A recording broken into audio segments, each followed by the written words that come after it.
ले डराई तो तोर पिटाई करा देब खाना में। ओहू से नहीं संभाले ले लगे तो जहर मिला देब खाना में। भेजी पटन लोरे से बहुत रानी जोरे जोरे से आवे पड़ी तोरा घोड़े से। बर्बादी होई बाकी शादी होई मोर तोरे से। बर्बादी होई बाकी शादी होई मोर तोरे से।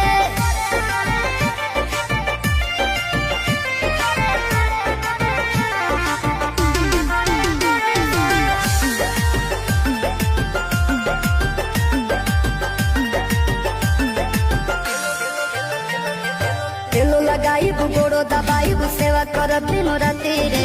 एने ओने मुँह मरब जदी तो कूद के तुरब छाती रे।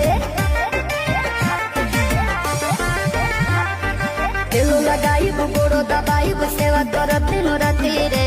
एने